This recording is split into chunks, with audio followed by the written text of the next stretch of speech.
Assalamualaikum warahmatullahi wabarakatuh. Yang kami hormati dosen pengampu mata kuliah aspek hukum dalam bisnis, yakninya Bapak Aldri Finaldi SH, MHum, PhD, dan juga Bapak Rizky Syafril SHI, MSI. Nah, di sini kami akan mempresentasikan hasil diskusi kami, yakninya mengenai perizinan dalam bisnis. Sebelumnya, saya akan memperkenalkan nama anggota kami. Yang pertama ada saya sendiri, Agnes Oktari, dengan NIM 18059023 sebagai pemateri ketiga. Yang kedua ada Hairunisa dengan NIM 19059166 sebagai pemateri pertama. Dan yang ketiga ada Salsabila Faramutia dengan NIM 19059202 sebagai pemateri kedua. Baik, langsung saja untuk materi pertama akan disampaikan oleh rekan saya, Hairunisa. Kepada Hairunisa disilahkan.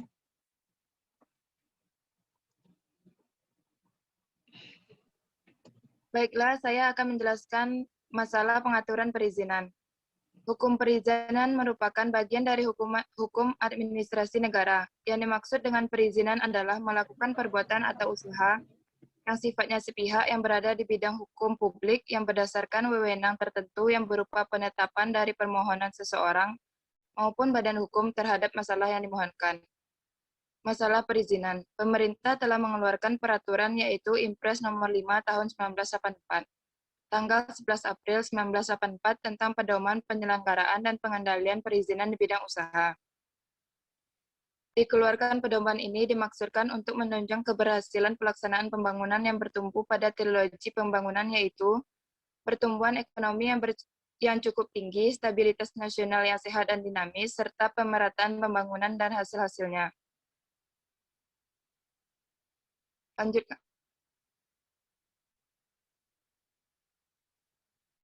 Perizinan terhadap usaha mikro kecil menengah atau UMKM yang melakukan pencemaran lingkungan. Usaha mikro kecil dan menengah masih minim dan akan izin lingkungan maupun izin usaha. Karena dalam kenyataannya, apabila izin lingkungan tidak terpenuhi, maka izin usaha tidak akan didapatkan para pelaku usaha. Banyak faktor yang mempengaruhi masalah ini. Salah satunya terkendala akan ketidaktahuan para pelaku usaha mengenai proses izin tersebut.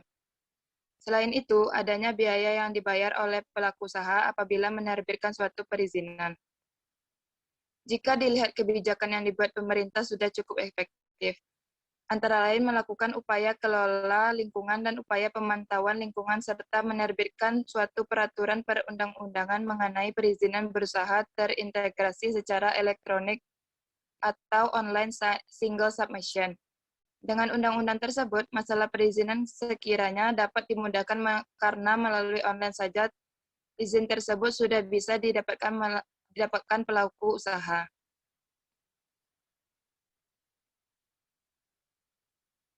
Surat Izin Perdagangan atau SIUP. Pengertian SIUP dalam keputusan Menteri Perdagangan Dalam Negeri nomor 591/MPP/Cap/10/1999 tentang ketentuan dan tata cara pemberian surat izin usaha perdagangan atau SIUP. Nyatakan bahwa surat izin usaha perdagangan adalah surat izin untuk dapat melaksanakannya kegiatan perdagangan. Surat izin usaha perdagangan adalah surat izin yang diberikan oleh menteri atau pejabat yang ditunjuk kepada pengusaha untuk melaksanakan usaha di bidang perdagangan dan jasa.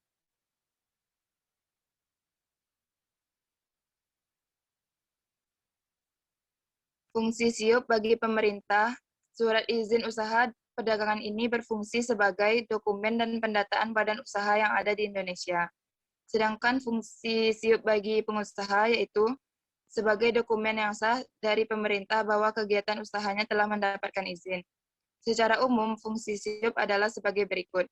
Yang pertama yaitu sebagai izin resmi dari pemerintah, yang kedua yaitu sebagai syarat utama penunjang usaha, yang ketiga yaitu membantu kegiatan ekspor dan impor.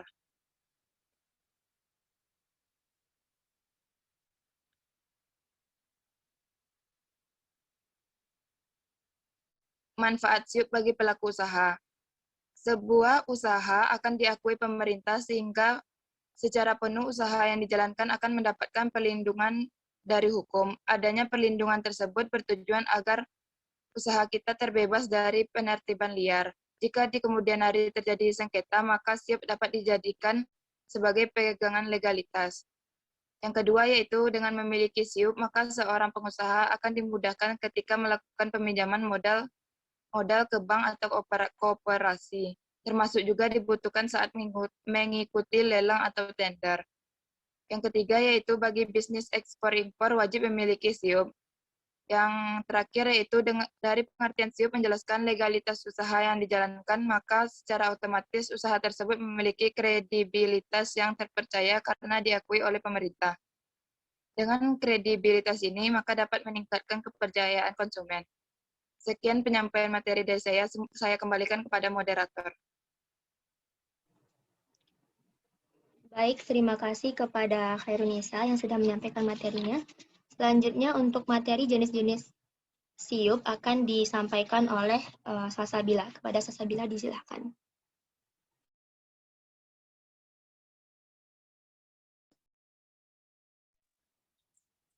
Jenis-jenis SIUP. SIUP kecil adalah SIUP yang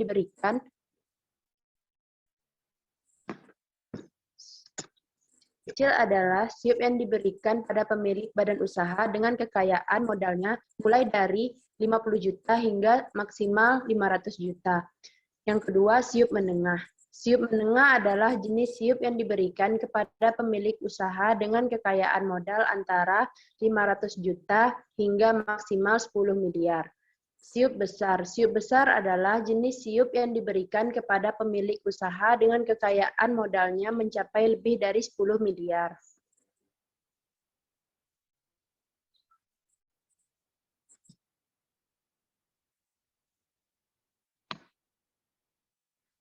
Yang kedua, dan selanjutnya tahapan dalam pengurusan SIUP. Yang pertama, menyiapkan dokumen persyaratan. Setiap jenis badan usaha memiliki dokumen persyaratan yang berbeda. Namun secara umum, dokumen persyaratan ini akan mencakup fotokopi KTP pemilik usaha, direktur utama, dan pemegang saham. Selain itu, siapkan juga pas foto pemilik usaha dengan ukuran 4x6 sebanyak 2 lembar. Yang kedua, mengisi formulir pendaftaran. Formulir pendaftaran ini bisa didapatkan di kantor Dinas Perindustrian dan Perdagangan setempat. Pengambilan dan pengisian formulir ini sebaiknya dilakukan pihak lain dengan melampirkan surat dari berwenang. Formulir dapat ditandatangani oleh pemilik, direktur utama, atau yang mewakili. Siapkan juga materai 6.000 yang akan ditempatkan pada formulir. Yang ketiga, membayar biaya pembuatan SIUP. Perlu dicatat bahwa biaya pembuatan SIUP berbeda di setiap daerah sesuai dengan peraturan daerah masing-masing. Jadi tidak bisa disamakan biaya antara satu daerah dengan daerah yang lainnya. Yang terakhir, pengambilan SIUP. Setelah membayar, proses pembuatan SIUP akan membutuhkan waktu sekitar 2 minggu atau lebih. Pihak Dinas Perindustrian dan Perdagangan akan menghubungi badan usaha atau yang mewakili bila surat izin tersebut telah terbit. Proses pengambilan SIUP dapat dilakukan langsung oleh pemilik atau direktur utama. Pengambilan SIUP juga bisa diwakilkan oleh orang lain dengan membawa surat kuasa dari yang berwenang.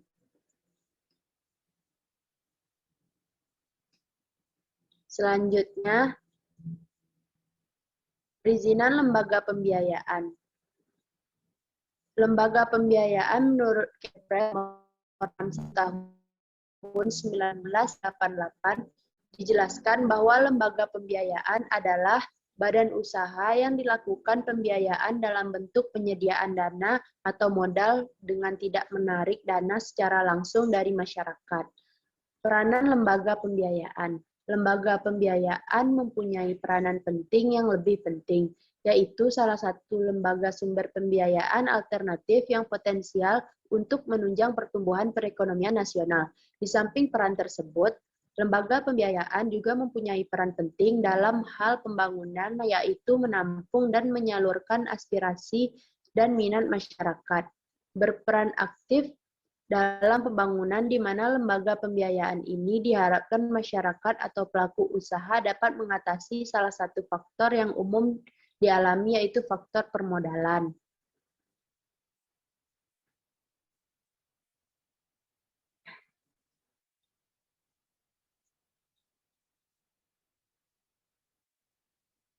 Selanjutnya, kegiatan perusahaan pembiayaan. Yang pertama, sewa guna usaha atau leasing.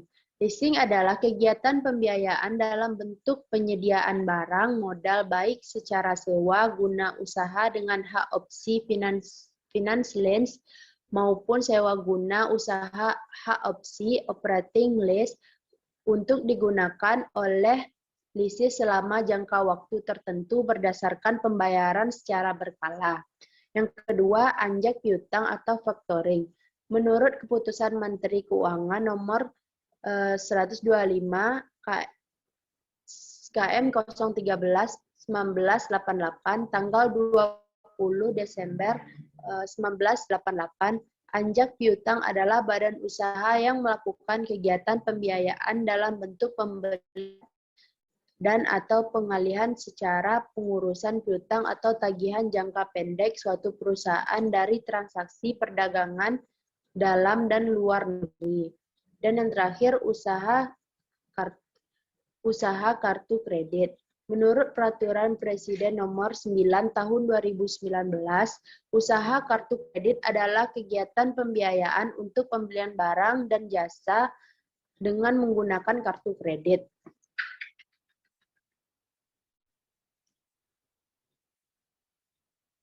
Selanjutnya, perizinan di bidang industri. Yang pertama, izin tetap. Izin tetap yaitu usaha industri yang diberikan secara definitif kepada perusahaan industri yang telah berproduksi secara komersial. Izin tetap ini berlaku untuk seterusnya selama perusahaan industri yang bersangkutan berproduksi. Izin yang kedua, izin perluasan. Perusahaan yang telah memperoleh izin usaha industri dibebani 3 kewajiban, yaitu sebagai berikut. Yang pertama, melaksanakan upaya keseimbangan dan kelestarian sumber daya alam serta pencegahan timbulnya kerusakan dan pencemaran terhadap lingkungan hidup akibat kegiatan industri yang dilakukan. Yang kedua, melaksanakan upaya yang menyangkut keamanan dan keselamatan alat, proses serta hasil produksinya termasuk pengangkutan dan keselamatan kerja. Dan yang terakhir, melaksanakan upaya hubungan dan kerjasama antara para pengusaha nasional untuk mewujudkan keterkaitan yang saling menguntungkan. Dan yang terakhir, izin usaha industri dapat dicabut apabila melakukan perluasan tanpa izin, tidak menyampaikan informasi, melakukan pemindahan tanganan hak tanpa perizinan, dan tidak memenuhi ketentuan perizinan. Sekian dari saya.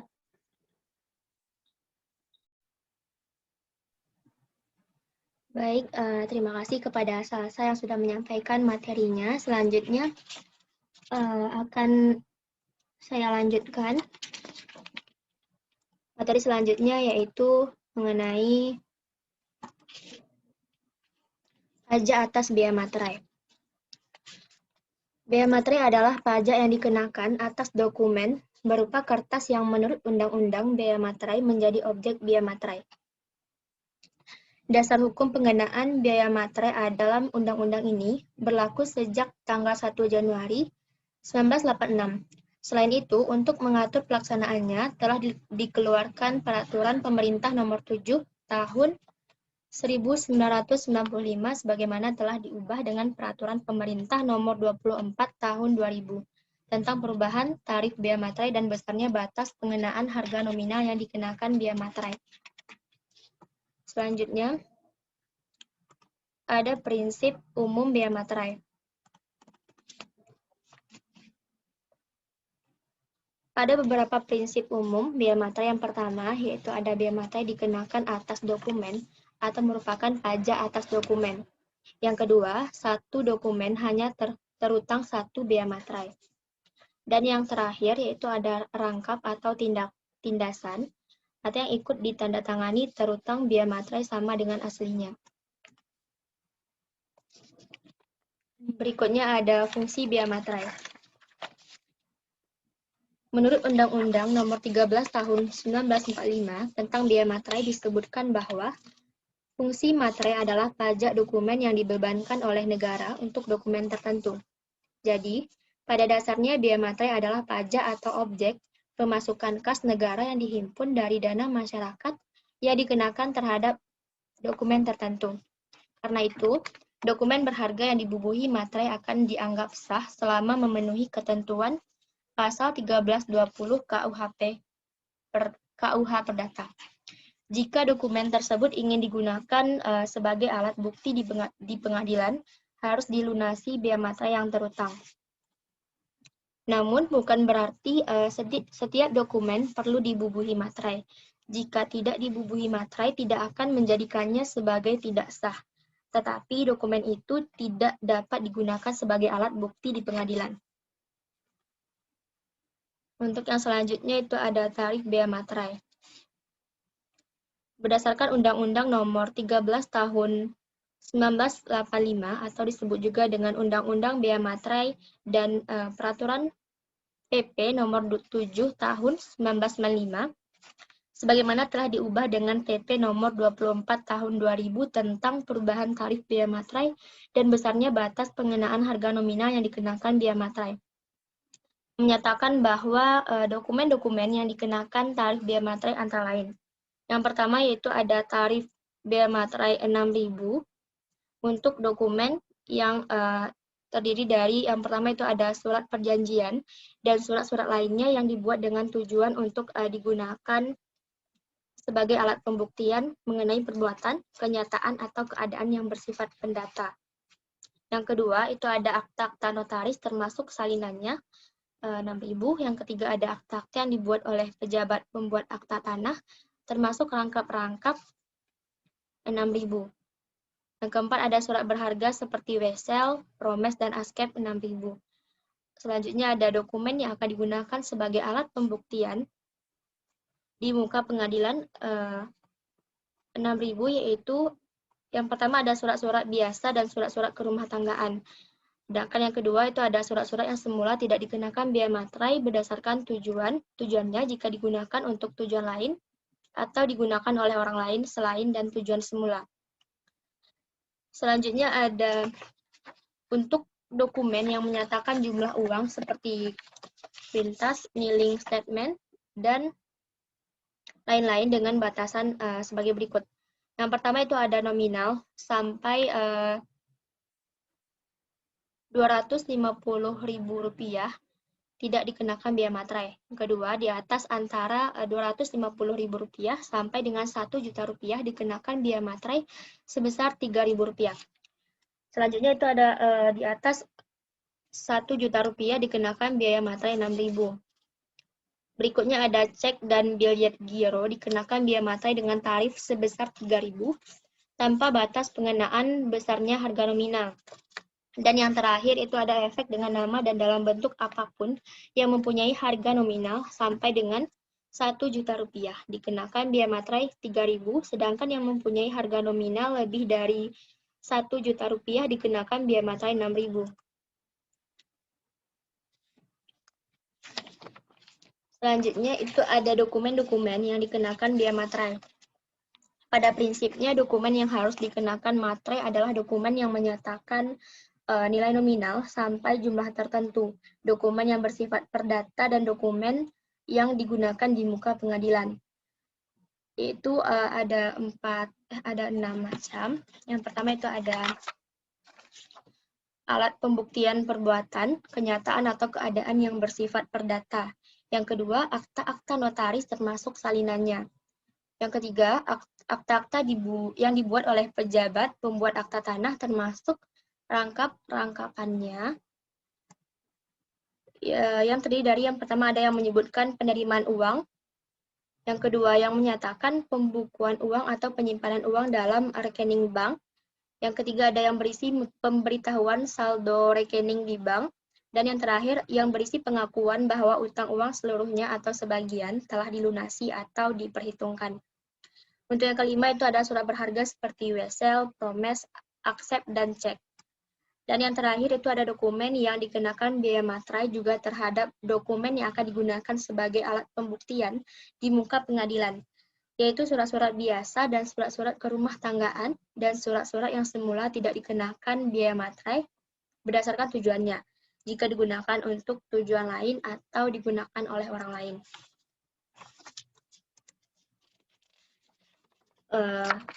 Untuk kesimpulan dari materi yang kami diskusikan, yakninya mengenai perizinan dalam bisnis, dapat kami simpulkan berdasarkan materi yang telah kami bahas sebelumnya, bahwa hukum perizinan merupakan bagian dari hukum administrasi negara, di mana secara garis besar, hukum perizinan adalah hukum yang mengatur hubungan masyarakat dengan negara dalam hal adanya masyarakat yang memohon izin. Perizinan dalam arti luas adalah suatu persetujuan dari penguasa berdasarkan undang-undang. Sedangkan untuk perizinan dalam arti sempit adalah pembebasan dispensi dan juga konsesi. Sedangkan untuk surat izin usaha perdagangan atau SIUP adalah izin untuk dapat melaksanakan kegiatan perdagangan, di mana SIUP ini berfungsi sebagai izin resmi dari pemerintah sebagai syarat utama penunjang usaha dan membantu kegiatan ekspor dan juga impor. Sementara itu untuk jenis-jenis SIUP ini terdiri atas SIUP kecil, menengah, dan juga besar. Kemudian tahapan dalam pengurusan SIUP terdiri dari menyiapkan dokumen persyaratan, mengisi formulir pendaftaran, membayar biaya pembuatan SIUP, dan juga pengambilan SIUP. Selanjutnya untuk peranan lembaga pembiayaan adalah menunjang pertumbuhan perekonomian nasional serta menampung menyalurkan aspirasi dan minat masyarakat. Berperan aktif dalam pembangunan di mana lembaga pembiayaan ini diharapkan masyarakat atau pelaku usaha dapat mengatasi salah satu faktor yang umum dialami, yaitu faktor permodalan. Dalam kegiatan usaha perusahaan pembiayaan ini terdiri dari sewa guna usaha atau leasing, anjak piutang atau factoring, dan usaha kartu kredit. Sedangkan untuk perizinan di bidang industri itu terdapat dua macam, yakninya izin tetap dan izin perluasan. Kemudian izin usaha industri dapat dicabut apabila yang pertama, melakukan perluasan tanpa izin, tidak menyampaikan informasi, melakukan pemindatanganan hak tanpa perizinan, dan tidak memenuhi ketentuan perizinan. Sedangkan untuk biaya materai merupakan pajak dikenakan atas dokumen berupa kertas yang menurut undang-undang, biaya materai menjadi objek biaya materai. Nah, dasar hukum pengenaan biaya materai itu sendiri adalah undang-undang yang berlaku sejak tanggal 1 Januari 1986. Kemudian menurut Undang-Undang Nomor 13 Tahun 1985 tentang biaya materai disebutkan bahwa fungsi materai adalah pajak dokumen yang dibebankan oleh negara untuk dokumen tertentu. Mungkin sekian dari kelompok kami. Kalau ada salah dan janggal, kami mohon maaf. Wabillahi taufiq wal hidayah. Wassalamualaikum warahmatullahi wabarakatuh.